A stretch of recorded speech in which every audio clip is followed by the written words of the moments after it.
En fin, Entonces la gente, según lo que cuenta, también se dedicaba mucho al estaperlo, ¿no? todo el mundo. Intercambiaban.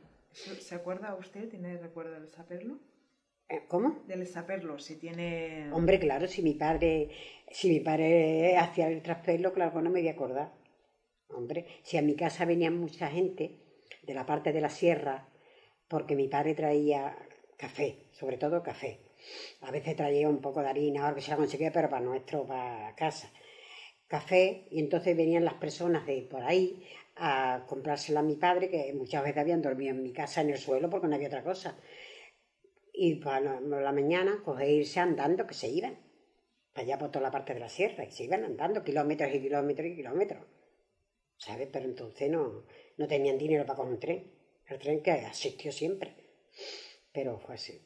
Entonces sí, vinieron mucha gente a mi casa. Y mi madre después, la pobre mujer, pues lo que no podía vender, pues ya muchas veces se había ido ya en el tren, cogía la sierra y se hacía unos corpiños, que le llegaba de aquí, abajo del pecho, hasta aquí, unos corpiños, sí, los corpiños eran como si fuese una faja.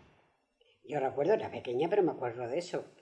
Y le hacía unos canalones así, con pespunte, la máquina, porque mi madre se apañaba para eso. Y los llenaba todo de café.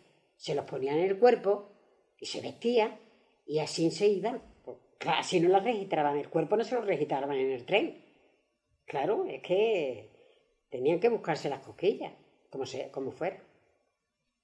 Para medio comer había que hacer.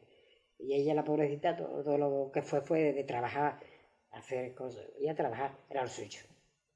Sí. Entonces, en aquel momento, en el 40, pues había mucho Mucho, paro, mucho, ¿no? mucho. La gente Allí no trabajaba nadie. no Y el campo trabajaba estaba. nadie. Si los campos daban pena de verlo. Mm. Había 3 años que no trabajaba nadie. Y las puertas del pueblo este que yo me crié hasta los 14 años, yo viví la segunda casa que tuvimos, la tuvimos en el centro más o menos de una calle que es muy larga, se llama la calle Nueva, porque empieza donde empieza el pueblo a donde termina, empieza todo. La calle es muy larga, es una de las más largas que hay allí. Y yo recuerdo que esa calle, desde que ya era yo tan niña, la recuerdo como me cogió mucho, no sé, un estado en ver todas las puertas muy cerradas, completamente cerradas, vías las puertas, nada más que se le veía un cantito así a las puertas porque nadie cerraba con llave, porque allí no entraba nadie, pero las tenían solo un poquito nada más abiertas, de allí no se veía salir nadie ni entrar nadie, y había gente, lo que pasa que gente que tenía personas muertas, que mataron durante la guerra muchísima gente, pues esas personas se llevan más luto. Había personas que tenían 3 o 4 muertos.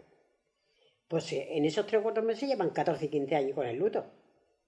Las paredes de la fachada de la calle se sabía dónde había habido muertos porque estaban caídas.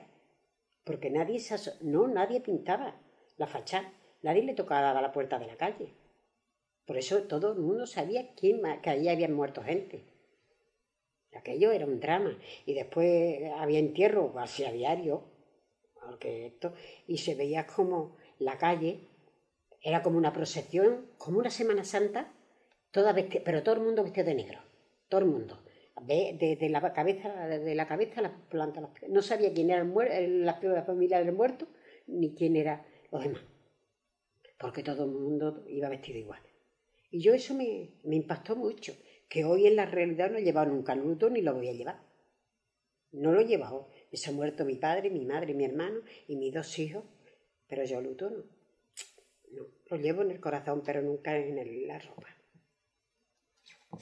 Por eso digo que fue muy difícil para todo el mundo, porque hicieron mucha hechuría.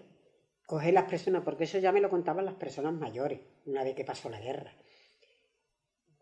Llamarse a las puertas y hacer sacar a las mujeres y llevarlas a la cárcel, que era penoso. Entrar por la puerta, pasar por la puerta de la cárcel te ponía escalofrío, porque aquello era un sótano, no era otra cosa, con una ventanita, bueno, que ni la cara cabía. Y las llevaban, las pelaban, sin hacer ni nada. Las pelaban a cero y las tenían 2 o 3 días allí dándole aceite racino, miga con miga de pan. Sin hacer nada. Eso se vivió durante la guerra. O sea que también hubo represión por parte de los cuerpos. Que hubo represión. Sí, de porque la policía. en aquella época fue, digamos, España sola, que no vino ningún país a hacer guerra, ¿no? Fue España contra España, un pueblo con otro. A lo mejor del mismo pueblo, pues familias una con otra. Que a lo mejor le decían fulanito, no, aquel, o fulanito, allá que te iban a dar fulanito y se lo llevaban al cementerio y ya no volvía más, en camiones. Porque me lo han contado gente mayores, que venía y te salga su marido y sus hijos que tenemos que hablar con ellos. Y ya no volvieron más. Cuando nos llevaban a la cárcel, lo llevaban al cementerio. Y allí le pegaban 4 tiros. Sí, se vivía así. Y en la posguerra también recuerda que había represión por parte de la policía. Sí, claro que sí, hombre, por nada te metían una paliza que te volvían loco.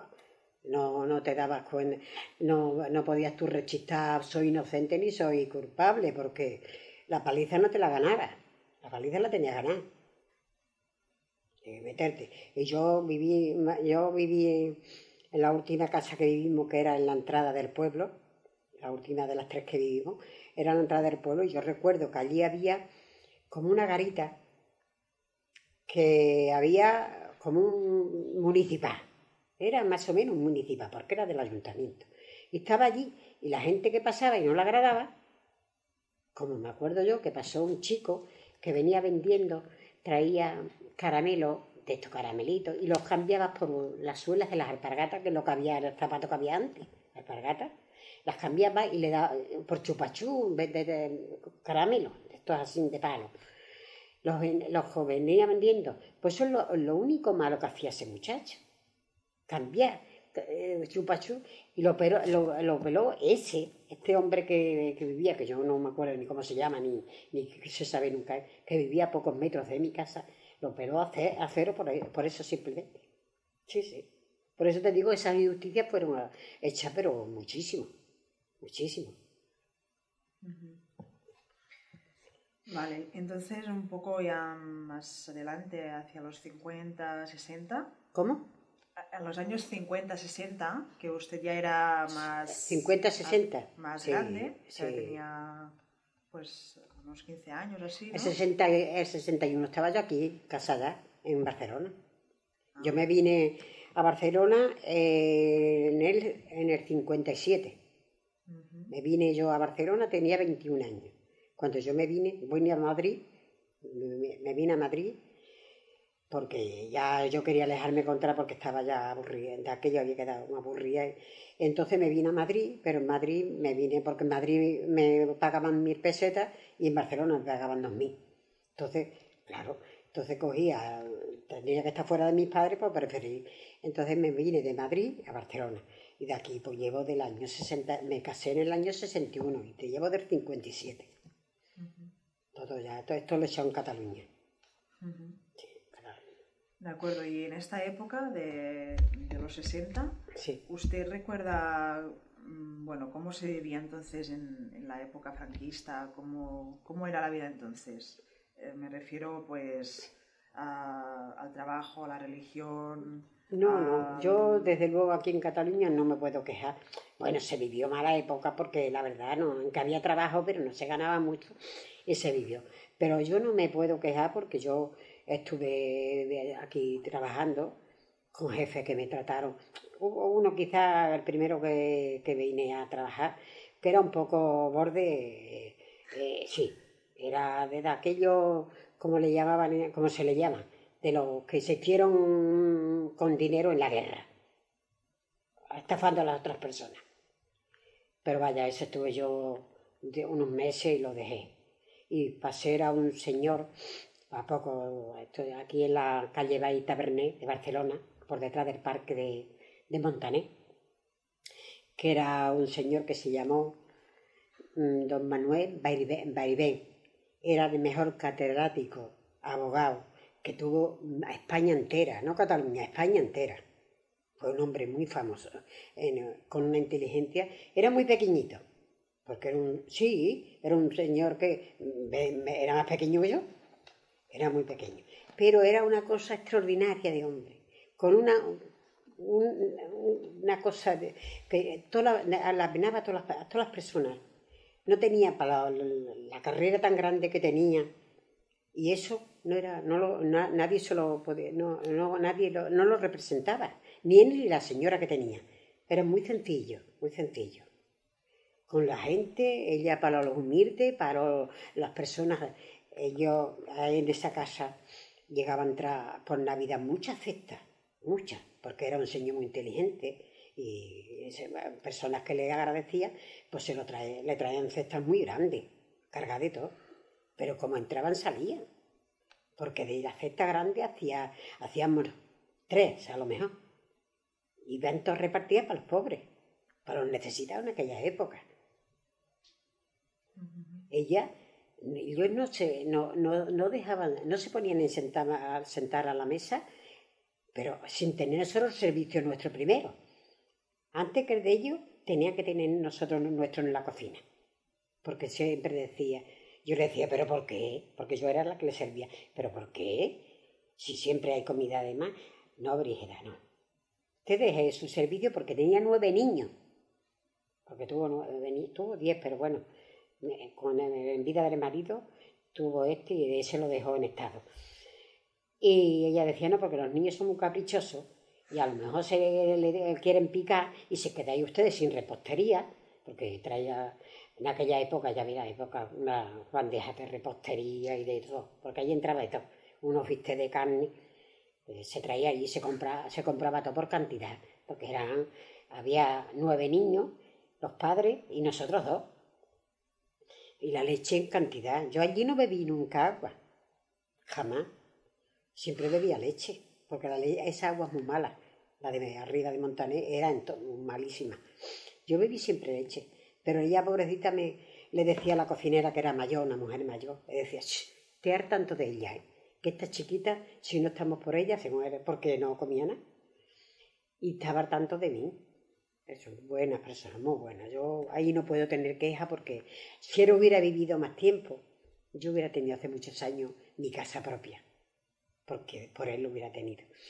Pero tuvo la mala suerte que se fue a dar una conferencia a Costa Brava y allí se fue, nada, porque no sé, nomás que se fue y se mojó los pies. Fue a mojarse los pies y le dio un ataque y allí se quedó. De allí no lo trajeron muerto, de allí ya vino muerto. Y le hicieron la autopsia en su misma casa, los médicos. Y ya, claro, ya al irse él ya de esto, pues ya se quedó ya con 9 y el que tuvo después 10. Se quedó la pobre mujer. Después, sí. Muy bien. No, yo de allí tengo, de Cataluña, de esto no tengo más, porque de esa casa salí para casarme. Ya.